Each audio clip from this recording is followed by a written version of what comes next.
L'heure est grave. Je dois commencer cette allocution par cette expression. C'est pour cette raison qu'avec le Président, nous avons choisi de nous exprimer ce soir, là aussi, de façon peut-être plus rapide que prévu.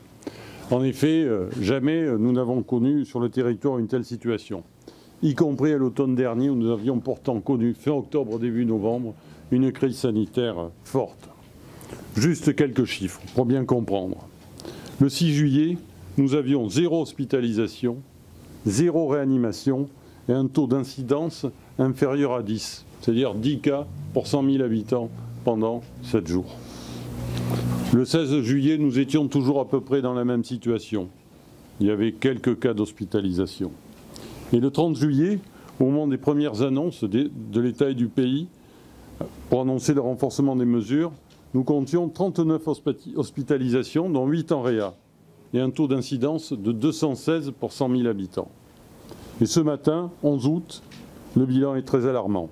198 hospitalisations, 28 réa et un taux d'incidence supérieur à 1500. Donc vous voyez, les chiffres parlent d'eux-mêmes.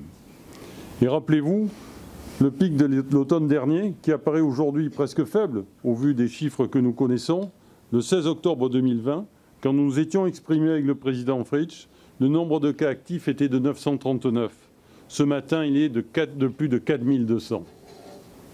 Donc nous avons changé d'échelle. Et surtout, cette situation, nous la rencontrons bien sûr à Tahiti et Moorea, où nous avons le plus grand nombre de cas, mais les archipels sont touchés. Wainé, où nous avons un cluster d'ampleur qui vient d'apparaître. Mais c'est le cas aussi à Raiatea. Nous avons également là, un grand nombre d'atolls des Tuamotu qui sont touchés. Nous avons les premiers cas au Gambier. Et nous avons dû gérer à Rapa une évacuation d'ampleur pendant le week-end dernier, puisqu'à bord du Tuape qui ravitaillait Rapa et qui était à Rapa, nous avions sur 80 personnes présentes à bord, il y avait plus de 60 personnes qui étaient positives et dont certaines développaient la maladie. Donc c'est donc une crise sans précédent qui nous frappe. J'insiste, je dois le dire très nettement. Alors bien sûr, nous ne sommes pas le seul territoire concerné. Dans le monde entier, ce variant, le Delta comme on l'appelle, frappe tous les pays. Tous les territoires sont concernés. Notre territoire national est concerné également. Dans l'Hexagone, un certain nombre de régions sont dans une situation sanitaire alarmante. Les Antilles, dont le système de santé est débordé et saturé, et dont le système, on peut dire, les hôpitaux sont au bord de l'explosion. Mais ici, en Polynésie, nous avons une accélération très rapide du nombre de cas. Nous suivons cette situation heure par heure, avec les services du pays. Nous venons, avec le président Fritsch, de réunir les maires de Tahiti et de Moorea cet après-midi pour faire le point sur la situation et demander aux Tavana d'activer immédiatement leurs plans communaux de sauvegarde et de continuer à se mobiliser. Ils le font déjà beaucoup, ils sont déjà lancés à fond dans cette mobilisation, mais il va falloir continuer et encore s'organiser davantage.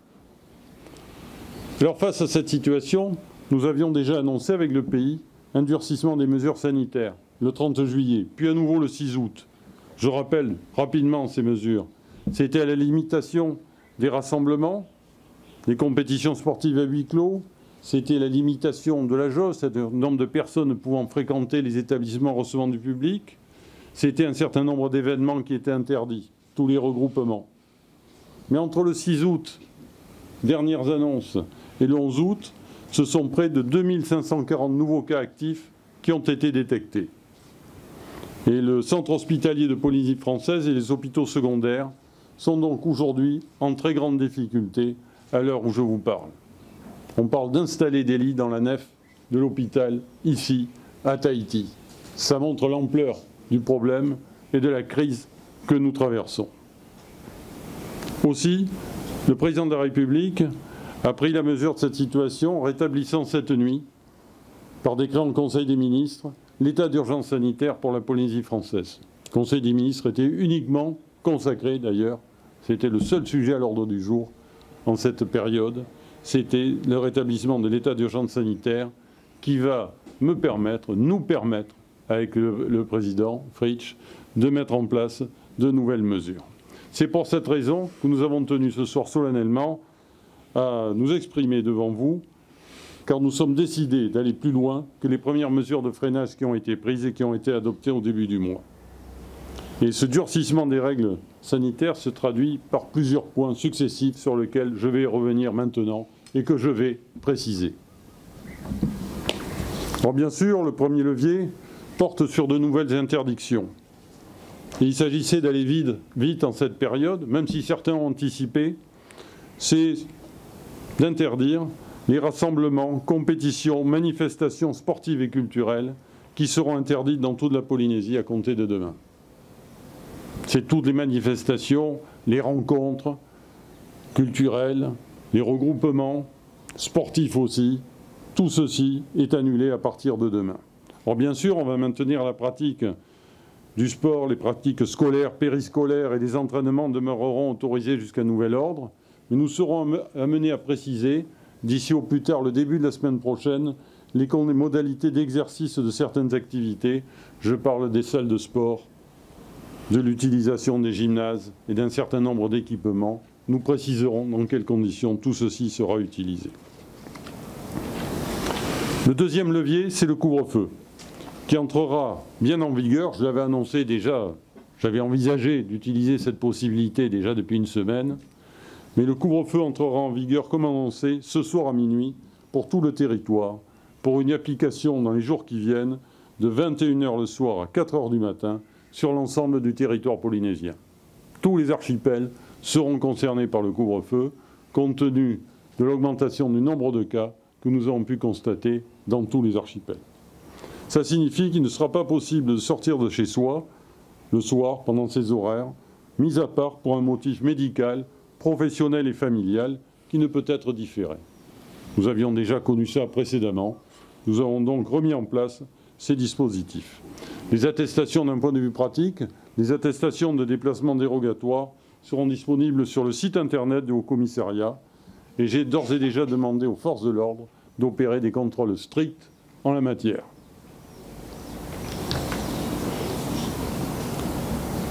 Alors nous avons également décidé de limiter davantage les mouvements de population aux îles du Horn. Et c'est le troisième levier. Ce couvre-feu sera complété à Tahiti et Moorea par un confinement le dimanche. Alors le confinement, ça signifie que pendant la journée de confinement, on ne peut pas sortir de chez soi, sauf pour des raisons, de la même façon que pendant la période de couvre-feu, pour des motifs impérieux, liés à des obligations professionnelles, familiales ou de santé, qui ne peuvent pas être différées. Alors, il y aura un certain nombre de dérogations qui seront données, notamment pour se rendre aux offices religieux, mais nous avons l'intention avec le président Fritz de rencontrer très prochainement les représentants des cultes pour voir de quelle manière limiter le dimanche ces rassemblements pour aussi réduire la circulation. Il sera également possible de faire des courses de première nécessité dans les magasins d'alimentation ou les rayons d'alimentation des grandes surfaces. Je précise bien, rayons d'alimentation des grandes surfaces. Là aussi, l'objectif c'est d'aller se ravitailler pour manger, tout simplement, mais ce n'est pas pour sortir, pour aller faire des courses, pour aller faire du shopping. Par contre, les déplacements pour se rendre à l'aéroport ou aux gares maritimes seront possibles. De la même façon, les navettes le dimanche entre Moorea et Tahiti seront maintenues, parce que ce confinement ne s'applique donc qu'à Tahiti et à Moorea.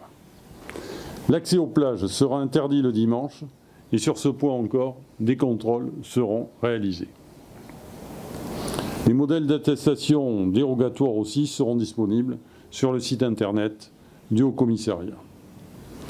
Alors, en fonction de l'évolution de la situation, ce confinement pourra être élargi aux autres jours de la semaine. Avec le président, nous tenons à éviter le confinement, on vous l'a dit à plusieurs reprises. Mais si la situation sanitaire venait à se dégrader, et notamment quels sont les critères que nous surveillons, je dirais presque heure par heure, c'est le nombre d'hospitalisations et le nombre de réanimations et la flambée du nombre de cas. C'est ces trois paramètres qui nous conduiront, le moment venu, à prendre des décisions. Des décisions lourdes de sens, bien évidemment, parce que derrière tout ça, il y a l'activité économique, il y a l'activité sociale. C'est la question de la survie économique du Fénois. Mais les questions de santé aussi sont primordiales en la matière, et donc il nous faudra là aussi surveiller la situation pour éventuellement ajuster nos mesures. Un troisième levier également, un quatrième levier sera utilisé, et il a pour objectif de mieux protéger les îles. En effet, on a vu que de nombreux cas sont apparus dans les archipels, et ce sont des cas, des personnes, comment ces cas apparaissent, parce que bien évidemment, c'est des personnes qui viennent de Tahiti pour différentes raisons, familiales, professionnelles, et ça se traduit par des contaminations dans les archipels. Alors l'État et le pays travaillent depuis plusieurs jours un dispositif qui conditionnera l'embarquement sur un vol domestique, sur un navire à passagers d'ailleurs aussi, au départ de Tahiti, à la production soit d'une preuve de vaccination, soit d'un test négatif. Ce dispositif doit aboutir dans les meilleurs délais, car nous devons éviter que les chaînes de contamination continuent à se former dans les îles qui sont par définition vulnérables du fait de leur éloignement des structures de santé. Bien sûr, il y a l'hôpital à Taiohae, il y a l'hôpital à Uturoa, à Moorea aussi. Il y a des îles qui sont démunies de structures de santé permettant d'accueillir des personnes fortement malades. Et ça se traduit par des évacuations sanitaires, et c'est très difficile de faire des évacuations sanitaires. Ça se multiplie ces derniers jours. Il y a un avion de l'armée qui est allé chercher un nourrisson il n'y a pas très longtemps à Wainé. Ça se multiplie, il faut le faire, bien évidemment, mais la première façon de limiter ces évasans, c'est bien sûr d'éviter la prolifération du nombre de cas.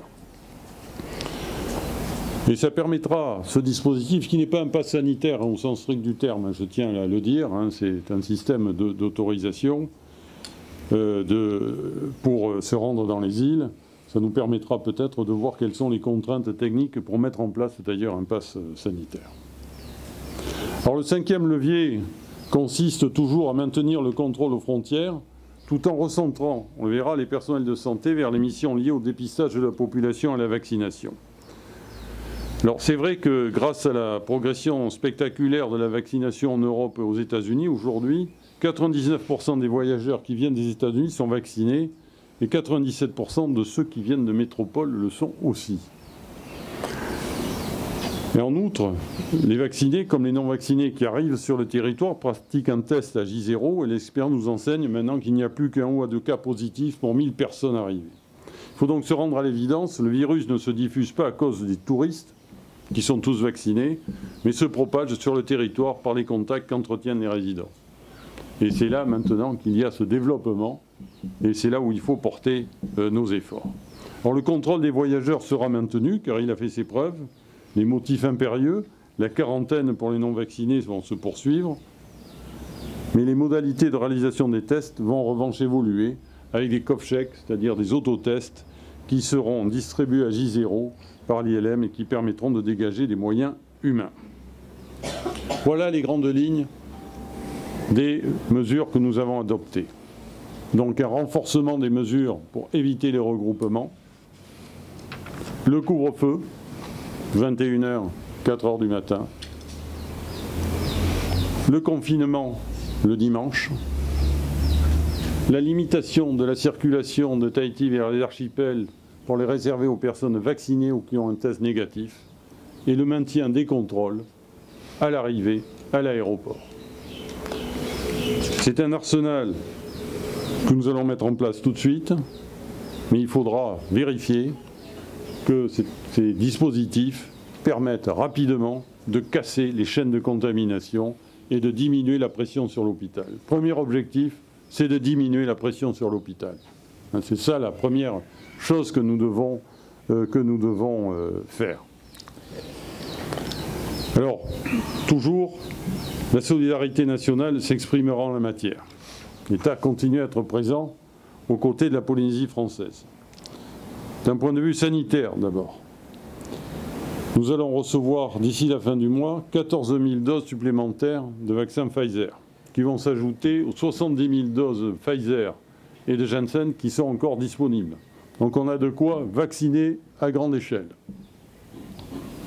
C'est 45 000 tests qui vont être livrés cette semaine. 45 000 tests. C'est aussi, j'ai eu l'occasion déjà de le dire, que nous allons accueillir d'ici quelques jours 12 infirmiers diplômés d'État spécialisés en réanimation qui vont venir renforcer le centre hospitalier en complément du renfort qu'a demandé le président du pays à nos partenaires de Nouvelle-Calédonie. D'un point de vue économique, même si aujourd'hui je ne m'étendrai pas sur ce sujet, mais cette crise va encore frapper les entreprises, alors qu'a commencé à avoir la tête hors de l'eau au mois de juillet. L'état d'urgence sanitaire qui a été mis en œuvre va permettre de prolonger les aides d'État aux entreprises. Et l'État était là, je rappelle qu'on a versé depuis le début de la crise 22 milliards de francs en subventions directes aux entreprises hors prêts garantis par l'État. Et je sais que les chefs d'entreprise vont avoir besoin de l'appui que nous allons leur apporter. Et avec le président, nous les verrons d'ici la fin de la semaine. Nous rencontrerons les chefs d'entreprise. Soyez assurés, en m'adressant à eux, que les services de l'État vont s'organiser pour prendre en compte vos besoins dans les meilleurs délais possibles. Mais pour terminer, je voudrais dire aussi que la solidarité, c'est aussi faire preuve de responsabilité. Je voudrais dire un mot sur la vaccination. Je sais que le président va insister, le président Fritsch va insister sur ce point, mais je voudrais dire un mot là-dessus. Parce que ceux qui refusent aujourd'hui, la vaccination n'est pas obligatoire, bien sûr, mais ceux qui refusent de se faire vacciner, en raison de santé, bien sûr, mettent notre système de santé en grande tension. Plus de 90% des patients en réanimation ne sont pas vaccinés. Les personnes qui sont décédées n'étaient pas vaccinées. Je crois qu'il faut avoir bien présent cela en tête. Bien sûr, le fait d'être vacciné n'empêche pas d'être porteur du virus. Mais c'est une charge virale qui est atténuée et en tout état de cause, une personne vaccinée ne développera pas la maladie sous des formes aussi graves que les non vaccinés. Et aujourd'hui, le nombre de patients sature les capacités d'accueil de l'hôpital et cela oblige à des déprogrammations ou à des reports de soins aujourd'hui. Donc la responsabilité collective, c'est de se faire vacciner. Le président de la République l'avait indiqué lors de sa venue. Je crois qu'il faut bien insister sur ce point. Autrement dit, nous ne pouvons pas assurer une prise en charge de qualité si nous devons faire face demain à un sinistre ou un accident majeur. Donc vaccinez-vous, pour vos proches, pour l'hôpital, pour les soignants, pour le Fénois. Hein, vaccinez-vous, je sais qu'il y a des craintes, mais ces craintes, le fait d'être vacciné, ça sauve la vie. Et c'est ça qui est le plus important. Il faut également toujours continuer à respecter les gestes barrières et le port du masque. C'est encore ce qu'il y a de plus efficace. Même quand on est vacciné, masque et gestes barrières, se laver les mains. Il faut le rabâcher, on le disait avec le taux terrénal, il faut toujours rabâcher, mais ça sert, il faut le dire, le répéter, hein, le marteler.